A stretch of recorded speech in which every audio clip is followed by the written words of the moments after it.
Hello everyone, welcome to Field Notes, an exploration of functional medicine. I'm Rob Downey, a family practice MD and Institute for Functional Medicine certified practitioner. I'm coming to you from Seaworthy Functional Medicine in Homer, Alaska. Seaworthy exists to help people overcome their health challenges and be fully vital. We are fortunate enough to be joined by Tony Kasandrinos. Is there an S at the end of your name, Tony? In America, there is. In Greece, there is not. Okay. You're right either way. Okay, Tony Kasandrinos, thank you so much for joining us on the Seaworthy podcast today. Oh, it's my pleasure. Glad to be here. And you said you're in Florida right now, so it's late afternoon, is that right? Yeah, sun's starting to go down here a little bit. Ish. Yeah, I could right. dip underneath 60 degrees. Right, near the equator, starts wrapping up around supper time. Yeah. Great. Well, so for the benefit of our audience, who I thank for joining us today, you and your family have a business based on Greek olives and olive oil, and also balsamic vinegar, which I want to chat with you about at the end because I'm excited to try that. And in the functional medicine world, one of the darlings of functional medicine in terms of people's relationship with food is extra virgin olive oil. Yeah. Yours is also organic and about to get non-GMO status, I believe. And so we got it.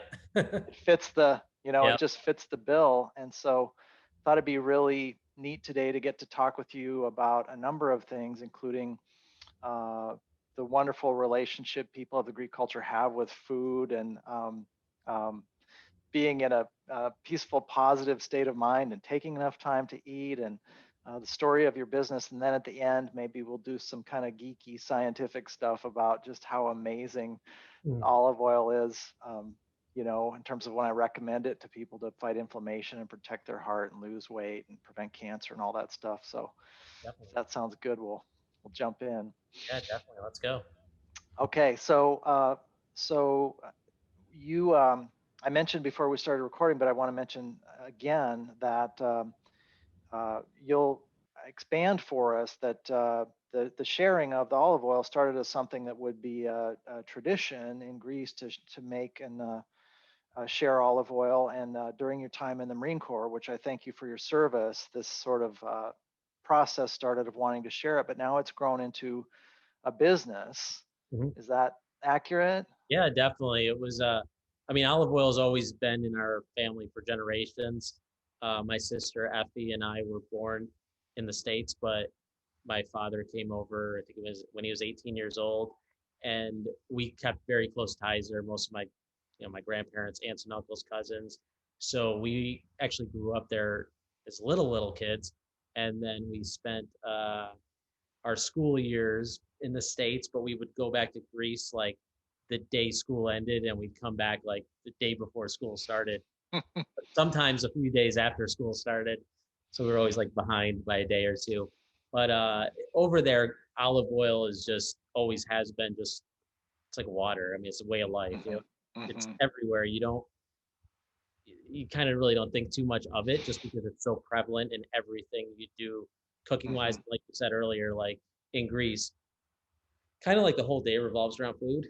Like, breakfast, lunch is a bigger meal, and then dinner isn't as big as lunch usually for traditional Greeks, but could end up being a 3-4 hour thing where everyone's just sitting around talking, and it's just a big event.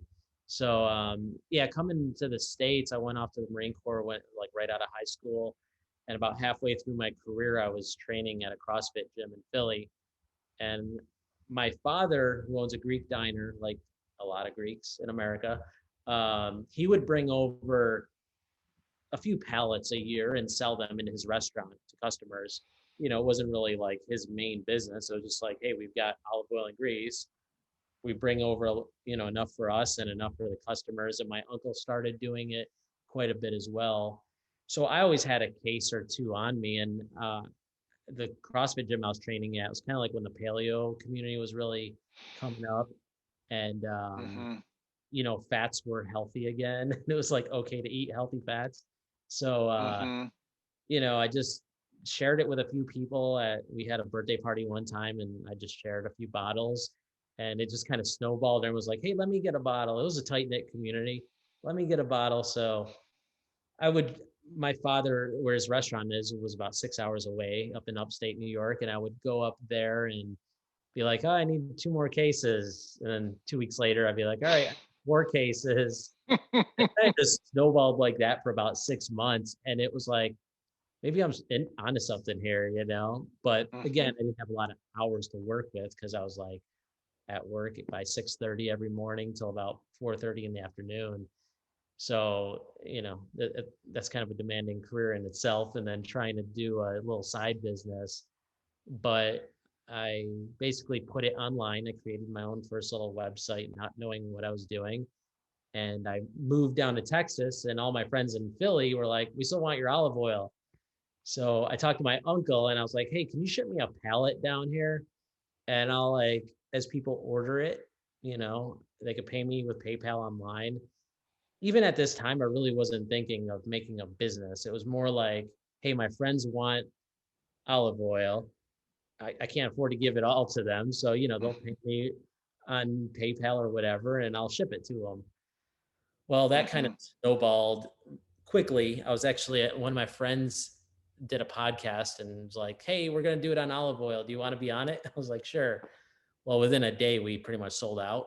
So I was like, "Okay, maybe we should start a business." And I talked to my sister, and I was like, "Hey, you want to do this with me?" And she said yes. And about 6 years later, I retired from the Marine Corps and then started doing it full time. And it slowly grew over that time quite a bit to where we are today. And yeah, but at the end of the day, it was really cool how it started. And we always try and keep that to the forefront. Like, I mean, we love having a business and doing a business, but at the end of the day, we really view it as we're sharing like a really awesome thing that you can only get from a certain part of the world. And we're bringing it to the States and now to Canada and a few other continents here in the next few weeks. And we're sharing that with the people there. So it is a business, sell our olive oil, but at the end of the day, I always tell people it's like giving them grease in a bottle. We can't really travel there, right? Right, And this is like a right. And I saw that. thing. I saw that on your website. It seems to me your website does a nice job of inviting people into your philosophy. Mhm. And as I was getting ready for my functional medicine practice to change a few years ago to what it is now with this kind of thing, with educational podcasts and a broader reach, Mhm. one of the things that I read a business book about how what's so interesting about successful businesses is that they have a mission. Mhm. And so healthy businesses like kind of help everyone because they have a way that they help, and then a good business in itself is a help to you know other businesses or people. And Yeah. in functional medicine, I think the best things are always these win-win situations, right? Yep. So Yeah. I so mean, that to me. speaking of medicine, actually in Greece, when they first press it, like the first few days, they literally, the Uh-huh. translation, we are talking about Greek words, but is pharmaco, which means medicine. Like they literally call the alcohol Ah, medicine because that's when it's at its yeah, highest polyphenol yeah, count. And yeah. they literally, that's what it's called. It's not like it's Oh, that makes so medicine, much sense. you know? That makes so much sense. So I wanted to make sure, as we're talking, to let our audience know that I was fortunate enough to visit Greece for 3 weeks about 2 years ago. Mhm. And so I feel like that really, yeah, you and your company were kind enough to send me some of your family's olive oil so I could try it. And I've done a bunch of different things with it. And so I had it on, just over vegetables with just a tiny little bit of salt, just so I could have it kind of straight up with some raw Mhm. vegetables. And then I baked asparagus with it, and added a little balsamic at the end after it Mhm. came out of the oven. And then I had some straight up today, which I really enjoyed because it felt to me just like with a good wine or a single malt whiskey, right? Which Hmm. is, it's a chance to like let the whole Yeah. palate kind of front to back thing happen. Mhm. And and also when we were in Greece, we again, I'll just apologize in advance for any Greek words I get wrong while we're talking, but we drove down the Peloponnesian Peninsula and we Yep. were down at Laconia, and That's there's right a where we're both. drive that goes all the way around the tip of a southern sort of rocky place. And I believe your hometown is on the west side of that. On the west side of the peninsula. Sure. Yeah. Yeah. And so there was like a dry, austere beauty to that place that was Oh, yeah. just incredibly just entrancing. Hmm. And when I tasted the olive oil, it took me back. Yeah. Like it It's felt to supposed me to taste. like I was tasting the place. So Yep. it was just really cool. Yeah. No, it is. And if it's, and we'll probably talk about it here in a little while, but it's really, and we take a lot of pride in it. And that's why our last name is on the bottle. We Yeah. determined that very early on. Yeah. But the, the biggest difference is the freshness of it, you know, Hmm. and the methods of farming there as well, as opposed to when you're doing mass production, Yeah. just with any food product, when you're hand picking olives off a tree and not bruising them, as opposed Hmm. to using machines to do it. Hmm. From that stage, and even like the way you treat the tree throughout the year, it Mm. really makes a difference in the final product. And Oh my and gosh. Yeah. you can taste it. Like it's like Yeah. you taste an organic, hand picked, fresh organic olive oil, as opposed to like something off the store shelf at wherever. It's very noticeable, even if you don't know anything about olive oil. Like if you Hmm. taste them side by side, you'll taste the difference. Well, I Yeah. think this is really important for our audience because there's a whole bunch of interesting dots that connect here, and I'll have you correct me if I'm wrong, but uh, so there's this sort of key component to like farming best practice, and then one of the things that sets extra virgin olive oil apart is these polyphenols, these antioxidants and anti-inflammatory chemicals, and they're delicate in some respects. Oh yeah. They themselves can oxidize or change, and so to not have the olives be damaged as they're picked, and that first press is the highest concentration of the polyphenols. Mhm. Um, and so it kind of makes sense that the first few days worth might go to somebody in the community that needed to quench a bunch of oxidative stress Yep. or a bunch of inflammation. That idea of it being Yeah. um, pharmacology from a Mhm. perspective of food. And then um, also in the United States, because the word's out that this is so important for people's health, there's a bunch of counterfeiting happening. There's a bunch of olive oil that's not Mhm. what it says it is, or it's a mixture of things that either they're not as fresh, or the polyphenol count is down, or it's been processed in a way that damages the oil due to heat. So, are those good things to expand on? Are those helpful things for people to know? Because this is Yeah. clearly a good investment. That's the point. Definitely. And that's first started our company, when we decided, yes, we're going to do this as a legit business instead of just selling it to our friends. Um, we kind of like tried to poke holes in the industry and said, what is wrong with it? Why is it so much better in Greece or Spain or Italy or even most of Europe, as opposed to like, most Greek people from Greece or Italians from Italy, they're not going to eat the olive oil that's on a table in a restaurant in America. Hmm.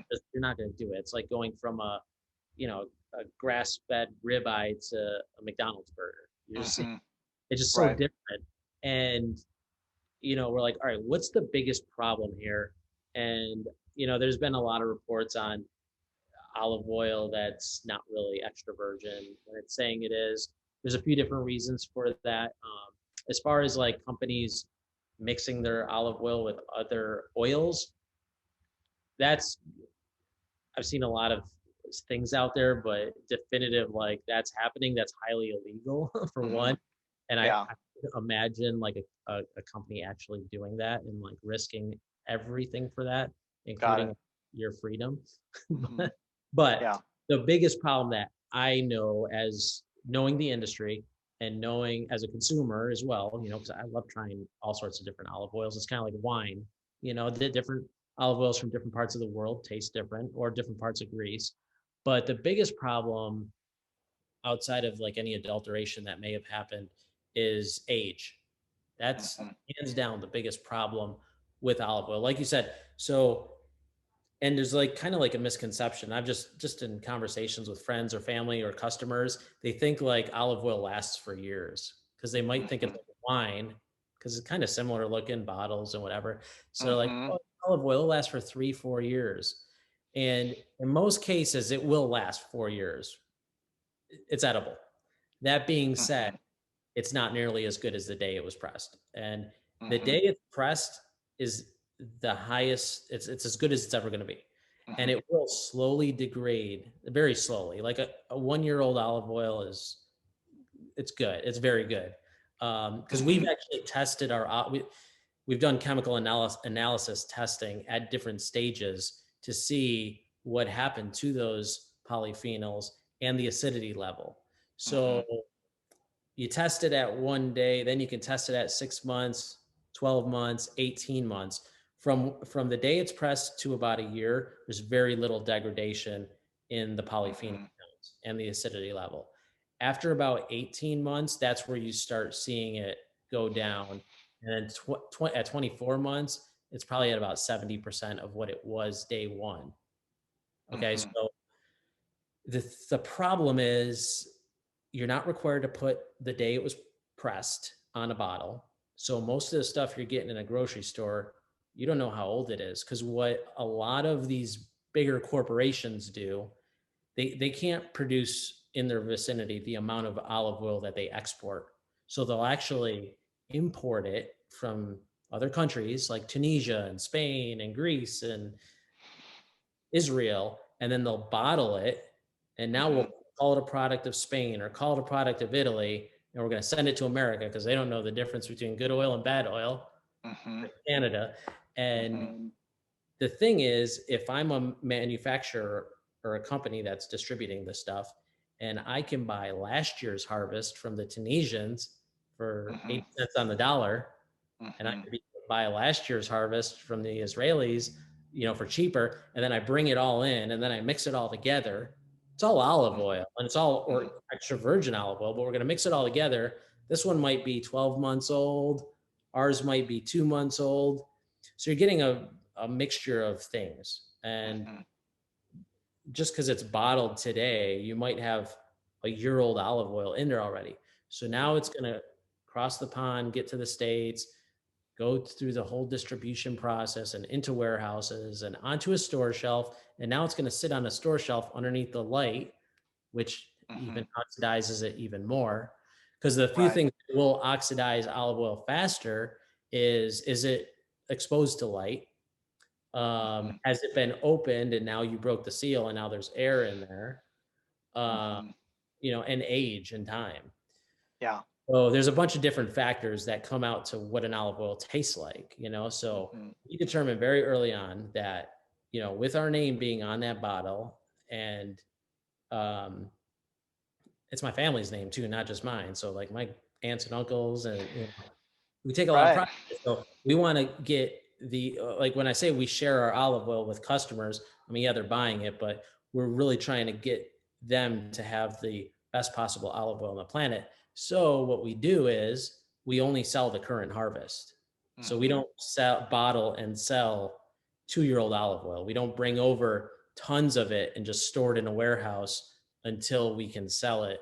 We bring it over quarterly, and that's Mm-hmm. why, we were talking earlier, we have like a subscription plan. People can buy one time too, but the subscription allows us to forecast this is how much we need to bring over to the Mm-hmm. States in our bottles to sell to our customers. Um, so, with that being said, if I don't own an olive oil company, but I know what I know, chances are I'm probably not going to a grocery store because I know the process that happens to get that, which could have been a really great, amazing olive oil at one point. Mm-hmm. You know, um, Unless I know the store. Like if I know that store is getting it directly from the company, and Mm-hmm. it's like a fresh harvest, and it's not sitting on a store shelf forever. Yeah, you can, so you can definitely get good oils in stores, but when you're going to like these big box stores that have rows and rows of the same olive oil, chances are you're really not getting what you should be getting. Well, it's so interesting to me, and it's part of why I was excited to get to talk to you, Mm. because there's just a bunch of dimensions of this when somebody who uh, takes pride in it, does it properly, and can lay it out. It seems very sensible and understandable, but it's not something a lot of us would know otherwise. Yeah, no, I mean, unfortunately, that's, I think, with everything we eat or consume. Hmm. We've Hmm. really, especially here in the States, unless you're, or Canada, or in most places at this point, unless, and you saw it in Greece, people are very connected to the land. You go to the Hmm. villages, everybody's got chickens in their backyard, so they're getting fresh eggs every day. Everybody's got fruit trees. Everyone's growing vegetables, unless you're in Athens. And even then, they do it on their balcony. Everyone's got goats. So you're very connected to your food.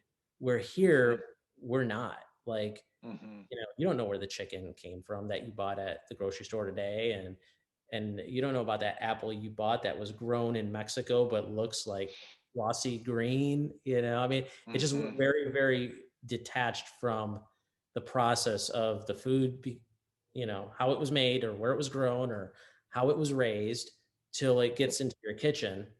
And that's what we've always like tried to focus on explaining to our customers. Like, I mean, you can go from A to Z on every step of like olive oil production, and it really goes hand in hand with any other food production. Is how did it start, and was it done right, and how was it finished, and everywhere in between there, Hmm. was it done properly? I mean, even like in the olive oil industry, I mean, we can literally sit here and talk for hours about this, but to summarize it, like when you start growing a little olive tree from like a little olive tree, how much you water it determines what it's going to be like over the course of the next few decades, how often you water it, and also Hmm. how much water it's going to need the rest of its life. Now, most people or corporations, they're concerned with the bottom line, and that's all that matters. So they want that tree to grow as fast as possible. So they're going to water it as much as possible. The only problem with that is now that tree is going to require a lot of water the rest of its life. Now, if you're more patient, you water it a lot less, it will grow slower, but it's going to require a lot less water the rest of its life. And it's also going to have a much higher polyphenol olive oil. So like, but unless you care more about the quality, a lot of people just care about the profits. And a lot of times, like I cringe when I see some of these olive orchards in Australia or California that they look like little bushes, and they drive these giant tractors over them and suck out all the Hmm. olives. And it's like, you guys are doing this so wrong, like you're destroying the soil, you're destroying the tree or the bush. We're sitting there hand picking olives with our aunts and uncles and grandparents and taking pride in these things. So this is a big difference. The whole, from when the tree first starts and how you treat it, how you treat the soil. I mean, that's another thing about if you're doing it right. And we have like a co-op in our area, the entire valley, and you might have driven near it depending on what road you took, but that Hmm. entire valley is organic. Because when we make organic olive oil, they actually certify every tree.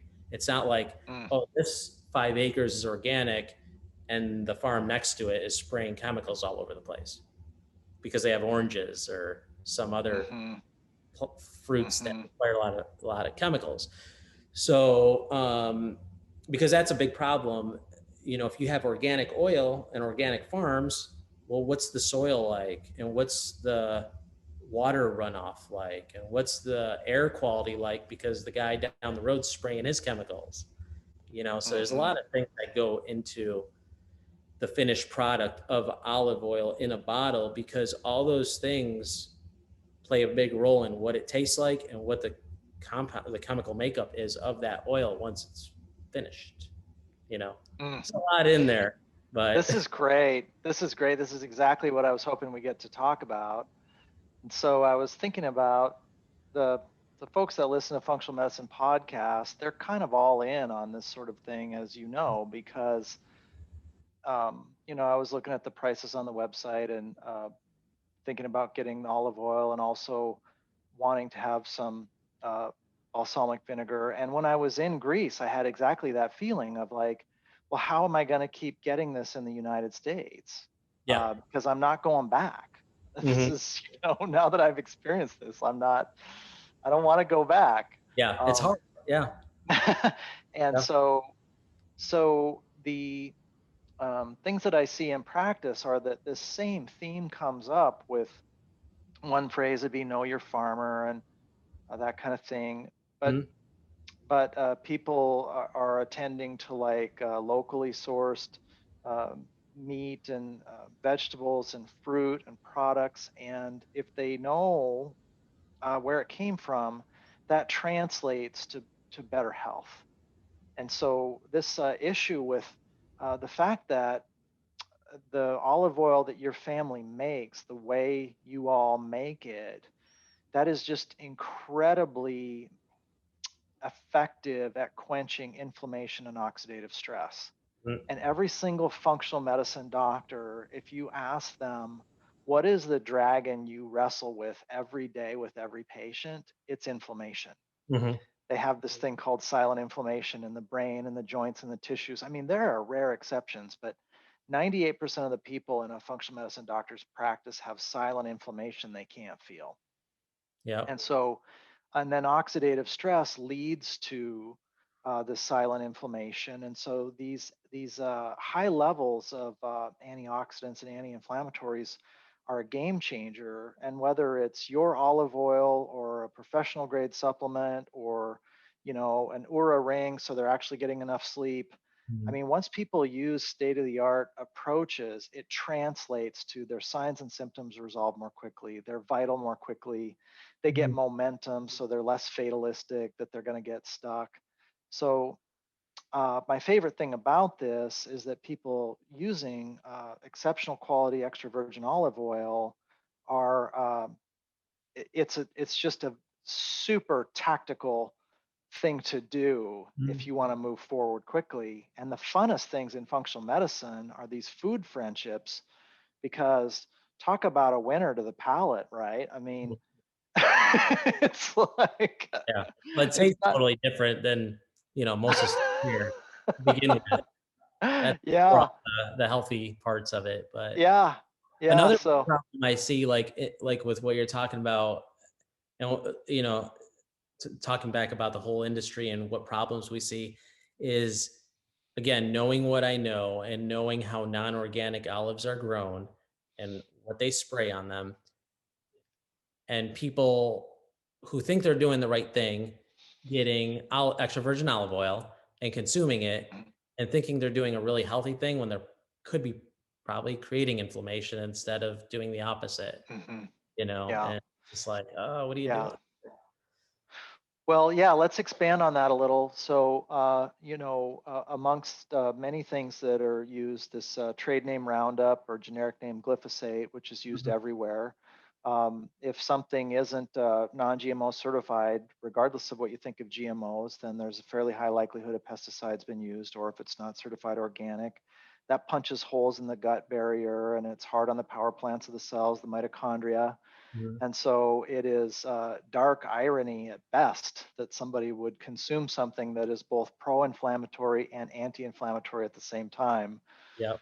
But Especially if you it's think just, you're not, you know. yeah. And that's, many really fine experts have just looked at this so extensively. But the one that stands out in functional medicine is Mark Hyman, Mhm. who's currently the chairman of the Cleveland Clinic Center for Functional Medicine. And he just takes the production of food seriously and understanding. He wants us all to become educated about where it's coming from and what it's doing, because for better or worse, that's the world we live in now. You do need to learn quite a bit about it, Yeah. or there are parts of it that can really backfire. Yeah. I mean, definitely. I mean, again, that's like every food, from Yeah, skins to fish to olive yeah, oil, and unfortunately, I mean, it's good and bad, I guess, but we become so detached from our food. We also have like the world at our fingertips when it comes to food here in America. I mean, you can go into a grocery store and get food from all over the planet, which that was never a thing for, thousands of years.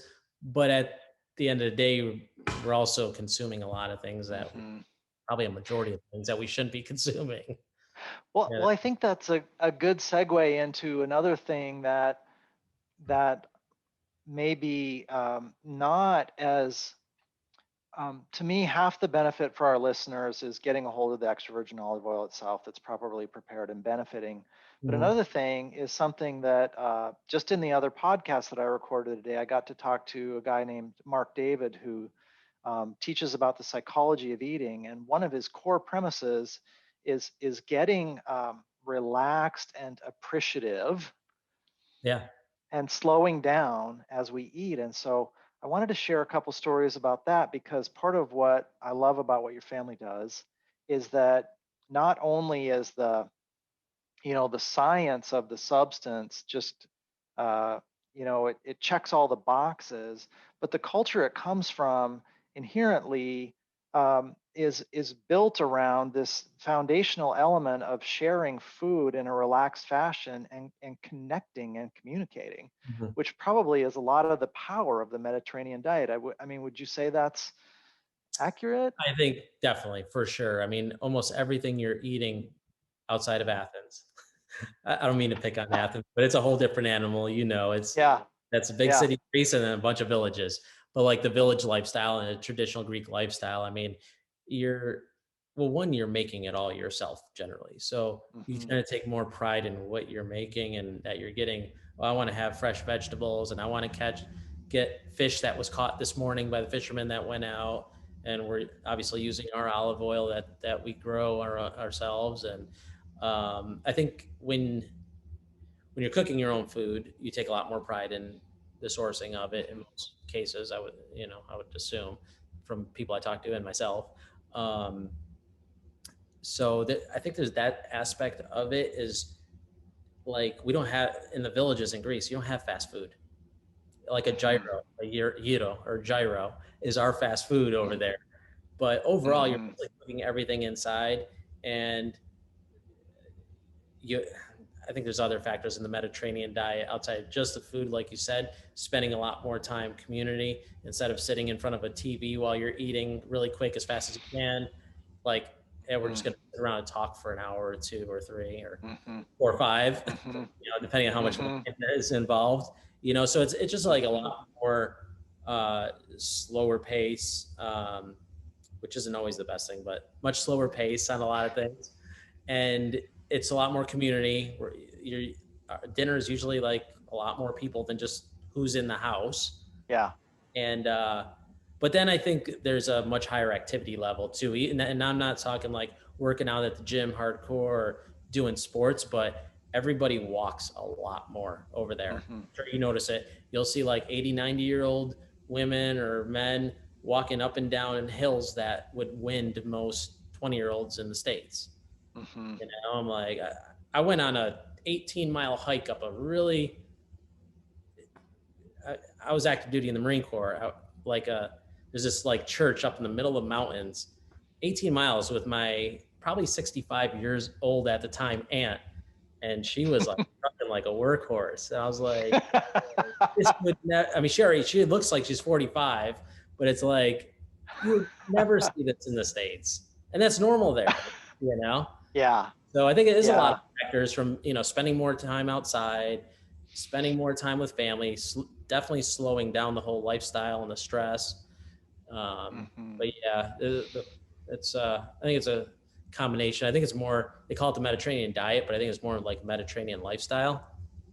Well, And that's what I was hoping to kind of. just the diet, even though that's Yeah. a, you know, Well, so many people in the United States are just too busy Mhm. um, and kind of stressed out, and so again, that's kind of the perspective I'm coming from. That's a lot of what I see in my functional medicine practice. I spend a lot of my time Mhm. talking to people about slowing down or things like if they're in stress distress mode, the part of the nervous system that digests food isn't even running. The parasympathetic nervous system isn't even running. So they put the olive oil in there and like it just goes on through. And so to me, part of the beauty of being in Greece, I think of a couple of things. One is that just at a port in Athens, we made the mistake of sort of trying to do too many things at once to make our boat to head out to, we were going to go out to the islands. And so then I was a little bit stressed about whether our food would get to us in time to leave the restaurant to get to the boat. And so nice um, Greek man, he was really patient with me. And then he just looked at me and he said, "Why are you in a hurry?" And it was a really sincere question. It was just very gracious. But then later in the trip, when we were kind of wrapping up and the check didn't arrive until an hour after our last bite, That's cool.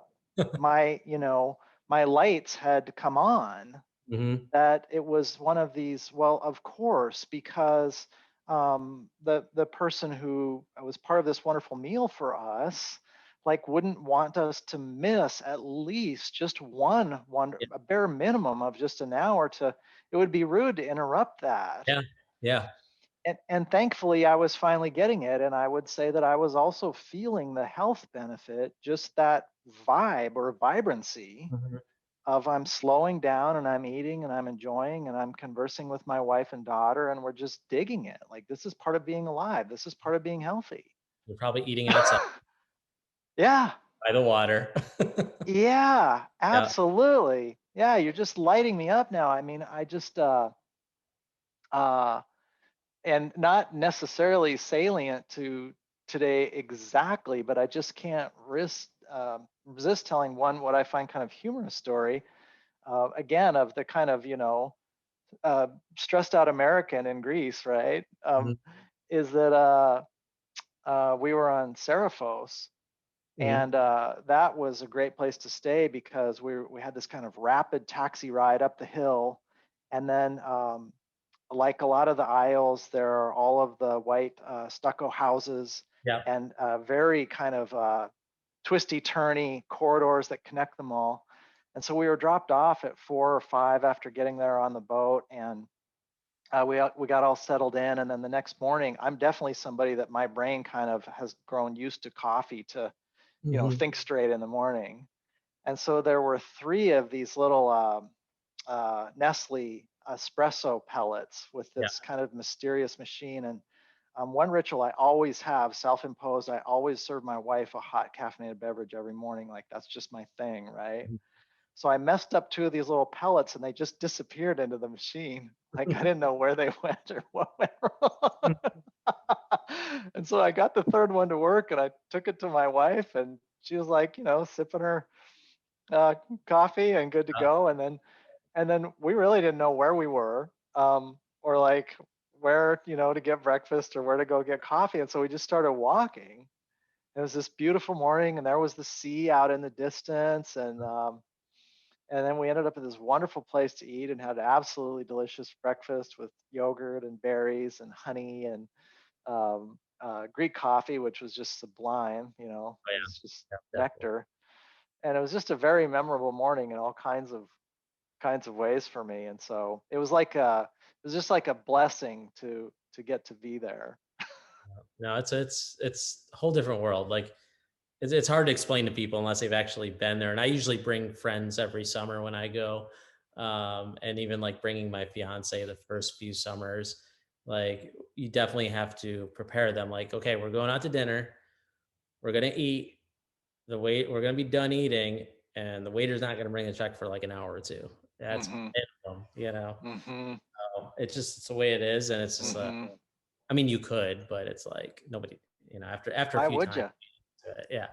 Yeah. So, Well, but I want to mention a little of the science that Mark Hyman emphasizes, just because in functional medicine, the things that get the most attention are these superfoods, meaning they do 5, 10, 15 things amazingly well. And because you're an expert, just get your take on it. And I was, again, reviewing some of this. So we talked about it being an antioxidant, anti-inflammatory. It's cool that the omega-9 component of olive oil actually gets into the membranes of the cells, and it Mm-hmm. turns on antioxidant pathways. So it's a double antioxidant because it directly quenches oxidative stress, but it also turns on cellular machinery that upregulates the body's own antioxidant pathways. So it's heart protective. The lining of the blood vessels in young women has been shown to be healthier, tends to be associated with weight loss. Like all healthy fat, it tends to upregulate metabolism, so people's metabolism burns hotter.